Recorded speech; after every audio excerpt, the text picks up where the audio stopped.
सत श्री अकाल, आदाब, जय हिंद भारत। आज फिर से एक ऐसा दिन आया है जो कि हम लोग गर्व से कह सके कि हम हिंदुस्तान के वासी हैं। हम लोग हिंदुस्तानी हैं। और स्टडी लवर सोना की तरफ से हार्दिक शुभकामनाएं। रिपब्लिक डे की, गणतंत्र दिवस की बहुत बहुत बहुत शुभकामनाएं। अच्छे से सेलिब्रेट कीजिए आप लोग और खुश रहिए, हमेशा पॉजिटिव रहिए। आज एक ऐसा दिन है जो कि साल के पहले महीने में इंतज़ार होता है सभी लोगों को। आज ही के दिन हमारा संविधान लिखा गया था, हमारा संविधान लागू किया गया और हम बन गए रिपब्लिक, एक गणतंत्र। ठीक है। और तब से ही 26 जनवरी 1950 से इस शुभ अवसर के दिन गणतंत्र दिवस मनाते हैं। तो गणतंत्र दिवस जो इस बार सेलिब्रेट किया जा रहा है वो 73वां गणतंत्र दिवस सेलिब्रेट किया जा रहा है। ठीक है। ये इस साल का 73वां गणतंत्र दिवस सेलिब्रेट किया जा रहा है। संविधान को जो है इसी दिन अंगीकृत क्यों किया गया था, स्वीकार क्यों किया था, इसकी वजह क्या रही थी, तो हम लोग आज थोड़ा सा डिस्कस कर लेते हैं कि संविधान 26 जनवरी को ही क्यों स्वीकार किया गया था, अडॉप्ट किया गया था। क्योंकि 26 जनवरी के बारे में संविधान सभा जो थी वो 26 नवंबर 1949 को एडॉप्ट की थी, तैयार की थी। बहुत सारे देशों से संविधान जो है वो लिया गया था और फिर उसको मॉडिफाई करके हमारे संविधान में लिखा गया था। आप लोग भी जानते हैं कि हमारा जो भारत का संविधान है वो दुनिया का सबसे लिखित और सबसे लंबा संविधान है। इसमें मतलब बहुत लंबी संविधान है, बहुत बड़ी संविधान है। सभी देशों से हमारा संविधान जो है वो सबसे अलग है।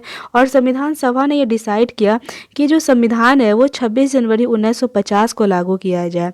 तो वो 1929 से ही स्वतंत्रता संग्राम उस समय चल रहा था। लाहौर अधिवेशन जो है 1929 में हुआ था। ठीक है। वो 1929 में जो है वो लाहौर अधिवेशन हुई थी। और तब जो है पंडित जवाहरलाल नेहरू जो है उनकी नेतृत्व में, उनकी अध्यक्षता में ये तय किया गया था कि जो हमारे देश के प्रथम प्रधानमंत्री थे, उन्होंने ये तय किया कि जो राष्ट्रीय आंदोलन का लक्ष्य है वो पूर्ण हो। और उसी दिन जो है पूर्ण स्वराज जो है वो घोषित किया गया था। और पहली बार कांग्रेस के द्वारा 26 जनवरी 1950 को स्वाधीनता दिवस के रूप में मनाया गया था। स्वाधीनता दिवस तो 1930 से तो मना ही रहे थे, लेकिन 1950 में इसको स्वाधीनता दिवस, स्वराज दिवस और इसी दिन हमारा संविधान जो है लिखित रूप में स्वीकार किया गया था। इसीलिए आज के दिन हम लोग गणतंत्र हुए थे। और हम लोग बहुत ही फ़ख्र महसूस करते हैं, गर्व महसूस करते हैं कि हम हिंदुस्तान के वासी हैं। हम लोगों को कुछ करने का एक मौका मिला है।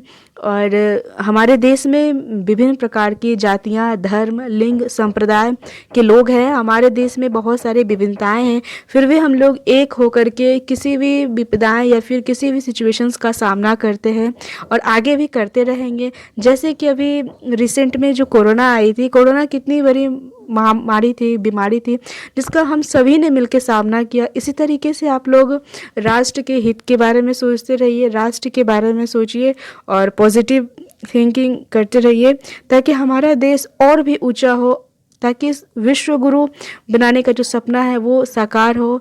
और नेगेटिव बातों से हमेशा दूर रहिए, पढ़ते रहिए, बढ़ते रहिए और बी पॉजिटिव, हमेशा अच्छे से रहिए। ठीक है। और फिर से हमारे और स्टडी लवर सोना की तरफ से पूरे परिवार को, आपको और आपके पूरे परिवार को गणतंत्र दिवस की बहुत बहुत बहुत शुभकामनाएं। और फिर से वंदे मातरम, जय हिंद, जय भारत। मिलते हैं नेक्स्ट वीडियो में। तब तक के लिए आप अपना और अपने पूरे परिवार का ख्याल रखिए। Bye bye and take care.